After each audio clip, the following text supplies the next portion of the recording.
इतिहास में दफन तो कई महान सभ्यताएं हैं, लेकिन सोचिए एक ऐसी सभ्यता के बारे में जो अपने समय से हजारों साल आगे थी और फिर अचानक जैसे हवा में गायब हो गई।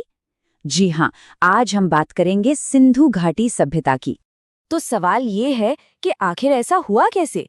कैसे दुनिया की सबसे एडवांस्ड प्राचीन सभ्यताओं में से एक बहुत बड़ी भूल की वजह से लगभग हमेशा के लिए इतिहास के पन्नों से मिटा दी गई थी? चलिए इसी गुत्थी को सुलझाते हैं। ठीक है, तो इस कहानी की शुरुआत बड़ी ही अजीब है।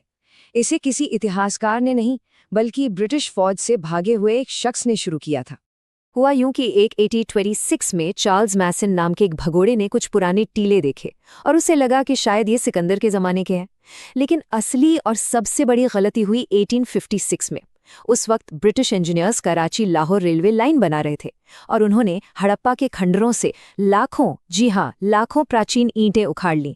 आज भी लगभग 160 किलोमीटर्स की पटरी इन्हीं 4000 साल पुरानी ईंटों पर बिछी हुई है। खैर, आखिरकार 1920s के दशक में सर जॉन मार्शल और उनकी टीम ने जब सही तरीके से खुदाई शुरू की तो एक पूरी की पूरी भूली हुई दुनिया का दरवाज़ा खुल गया।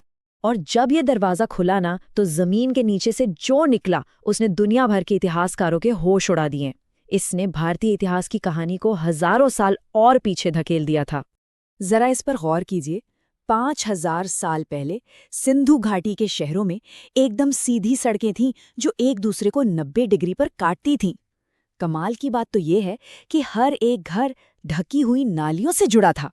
अब इसकी तुलना 19वीं सदी के लंदन से करिए, जहां सड़कें बेतरतीब थीं और नालियां खुली बहती थीं। मतलब ये लोग अपने समय से कितना आगे थे, है ना अविश्वसनीय। और बात यही खत्म नहीं होती। घर पक्की ईंटों के बने थे, कुछ तो 2-2, 3-3 मंजिला ऊंचे। हर घर का अपना कुआं और बाथरूम था। सोचिए, लोथल में तो दुनिया का पहला डॉकयार्ड यानी बंदरगाह मिला, जिसमें ज्वार को कंट्रोल करने का सिस्टम तक था।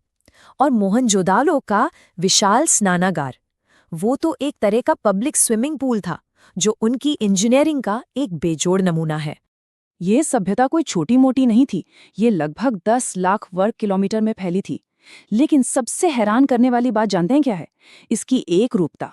मतलब चाहे शहर हड़प्पा हो या मोहनजोदड़ो, हर जगह ईंटों का साइज एक जैसा, वजन के बाट एक जैसे, यहाँ तक कि सड़कों की चौड़ाई भी एक जैसी थी।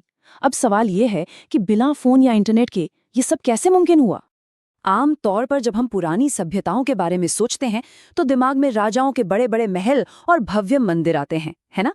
लेकिन सिंधु घाटी में ऐसा कुछ भी नहीं मिला। कोई महल नहीं, कोई मंदिर नहीं। जो सबसे बड़ी इमारत मिली वो एक पब्लिक बाथ थी। इससे एक बहुत दिलचस्प बात पता चलती है कि शायद ये एक ऐसा समाज था जहां शासकों की शानो शौकत से ज्यादा आम जनता की सुविधाओं और बराबरी पर जोर दिया जाता था। लेकिन देखिए, इस शानदार कहानी के साथ साथ कुछ ऐसे गहरे रहस्य भी जुड़े हैं जो आज भी बड़े बड़े इतिहासकारों को परेशान करते हैं। इनमें सबसे बड़ी पहेली है उनकी लिखावट। हजारों की तादाद में हमें छोटी छोटी पत्थर की मोहरें मिली हैं जिन पर कुछ लिखा हुआ है, पर आज तक कोई भी एक भी शब्द पढ़ नहीं पाया है।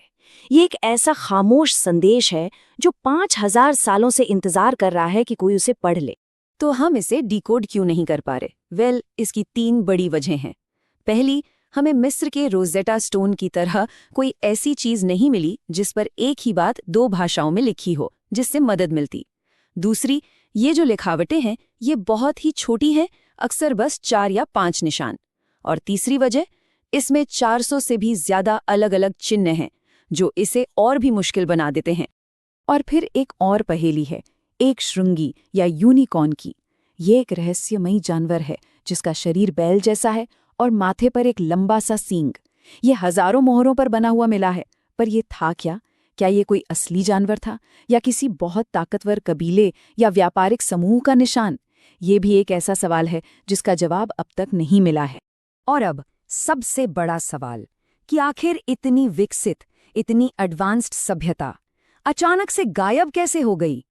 देखिए, कई सालों तक तो इसका जवाब एक ही थ्योरी में दिया जाता रहा। 1944 में एक बड़े पुरातत्वविद थे सर मॉर्टिमर व्हीलर।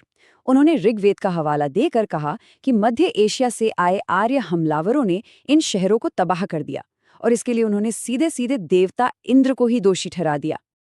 लेकिन यहीं पर विज्ञान आता है और इतिहास की कहानी को पलट देता है। हाल ही में हरियाणा के राखीगढ़ी में 4,500 साल पुराना एक कंकाल मिला। जब उसका डीएनए टेस्ट किया गया तो रिपोर्ट में मध्य एशिया के तथाकथित आर्यन जीन का एक भी निशान नहीं मिला। इस एक सबूत ने पुरानी थियरी को पूरी तरह से खारिज कर दिया। ये साबित हो गया कि बाहर से कोई बड़ा हमला नहीं हुआ था। तो अगर हमलावर नहीं थे तो फिर असली गुनहगार कौन था? आज ज्यादातर सबूत एक ही तरफ इशारा करते हैं, क्लाइमेट चेंज यानी जलवायु परिवर्तन। सैटेलाइट इमेज से पता चलता है कि बड़े बड़े भूकंप आए जिनकी वजह से नदियों ने अपना रास्ता बदल लिया। विशाल सरस्वती नदी जिसके किनारे हजारों गांव शहर बसे थे, वो धीरे धीरे सूखने लगी और नतीजा भयानक अकाल और भूखमरी। तो इसका मतलब क्या ये है कि सिंधु घाटी की वो महान सभ्यता पूरी तरह से खत्म हो गई, मर गई? जवाब है नहीं। शहर जरूर वीरान हो गए थे, लेकिन लोग नहीं। वो लोग बस कहीं और चले गए थे। और चलिए देखते हैं उनकी विरासत आज भी कैसे जिंदा है। असल में वो सभ्यता आज भी हमारे अंदर जिंदा है। जब हाथ जोड़कर नमस्ते किया जाता है, जब शादीशुदा महिलाएं अपनी मांग में सिंदूर भरती हैं, या जब पीपल के पेड़ और नंदी बैल की पूजा होती है, तो हम सब उसी 5,000 साल पुरानी विरासत को जी रहे होते हैं। यहाँ तक कि शतरंज का खेल भी हमें वहीं से मिला है। उनकी संस्कृति हमारी रगों में, हमारी आत्मा में आज भी सांस ले रही है। सिंधु घाटी की सभ्यता किसी दुश्मन की तलवार से नहीं, बल्कि बिगड़ते पर्यावरण की वजह से खत्म हुई। एक ऐसी सभ्यता जो नदियों पर टिकी थी, नदियों के सूखने से ही मिट गई। आज हम भी तो एक वैसे ही मोड़ पर खड़े हैं। उनके खंडहर आज हमें एक बहुत बड़ी चेतावनी दे रहे हैं। सवाल सिर्फ एक है, क्या हम उनकी आवाज